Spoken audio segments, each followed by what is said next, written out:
Festive season है, कुछ मीठा हो जाए, तो आज हम लेकर आए हैं ये टेम्पटिंग सी खीर जो कि खाने में स्वाद तो है ही लेकिन हेल्दी भी बहुत है। जी हाँ, क्योंकि ये बनी है पॉपी सीड से। इनको पोसक भी बोलते हैं और इनको खसखस भी बोलते हैं और किसी भी ग्रॉसरी शॉप से ये आसानी से मिल जाती है। और it's highly rich in nutritional value too, क्योंकि इसमें है रेयर ओमेगा 3 फैटी एसिड्स। जी हाँ, तो इस फेस्टिव सीज़न में अपने मीठे के शौक़ को भी पूरा कीजिए और अपनी हेल्थ को भी बनाइए।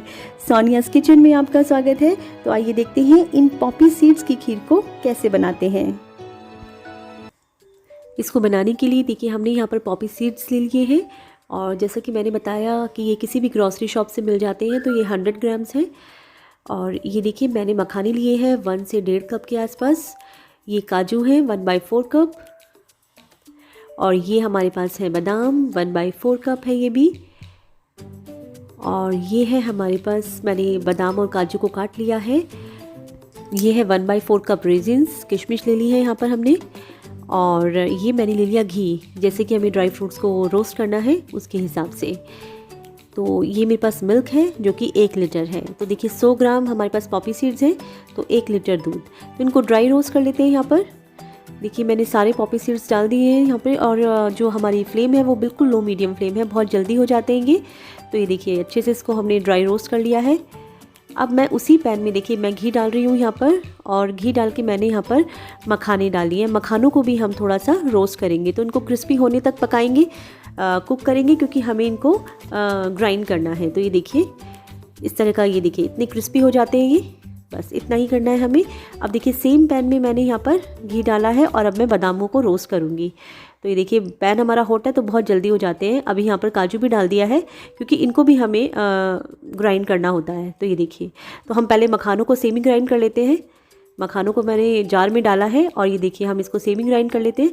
और ये मैंने डाल दी पॉपी सीड्स सेम जार में। और ये देखिए ड्राई फ्रूट्स के साथ में हम इनको ग्राइंड करेंगे। तो ग्राइंड हो गई है।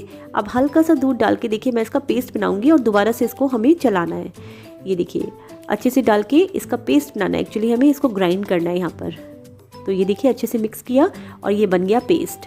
तो अब इसको हमें यहाँ पर घी में भूनना है। तो ये अच्छा सा पेस्ट हमारा बन गया है यहाँ पर।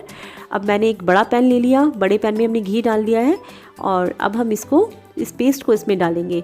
तो देखिए सिर्फ 1 मिनट के लिए हम इसको यहाँ पर इस घी में रोस्ट करेंगे।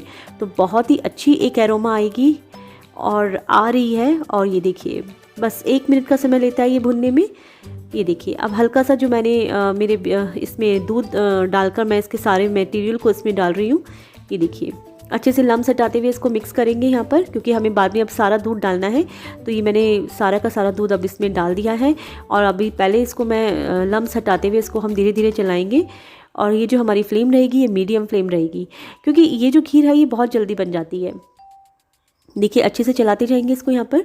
ये देखिए एकदम से गाढ़ी सी हो जाती है ये, लेकिन फ्लेम मीडियम रहेगी। और ये मैंने रेजिन्स डाल दिए यहाँ पर। मेरे पास ये सैफरन के थ्रेड्स थे, तो ये ऑप्शनल है, अगर है तो डालें, अदरवाइज़ कोई ज़रूरी नहीं है। तो ये देखिए अच्छे से इसको यहाँ पर चलाते जाएंगे।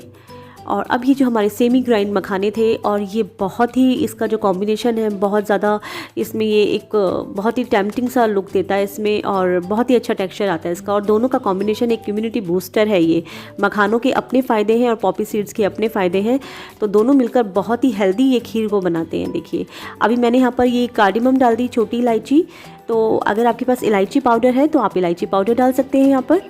और देखिए लगातार चलाते जाएंगे। अब आई शुगर की बारी। तो 1 कप शुगर मैंने यहाँ पर डाली है। तो वो आपका अपना चॉइस है कि आप कितनी शुगर खाते हैं। आप यहाँ पर शुगर कैंडीज़ या मिश्री वगैरह आप यूज़ कर सकते हैं यहाँ पर। ये देखिए हमारी खीर काफ़ी हद तक पक गई है। तो बस अब मैं इस गैस को बंद कर दूँगी, क्योंकि चीनी डालने के बाद सिर्फ हमें 1 या 2 मिनट तक चलाना होता है और बिल्कुल लो फ्लेम पर हमने इसको लास्ट में कुक किया है। ये देखिए खीर बिल्कुल बनकर तैयार हुई है। बस ये याद रखें कि लास्ट में ही चीनी डालनी है यहाँ पर।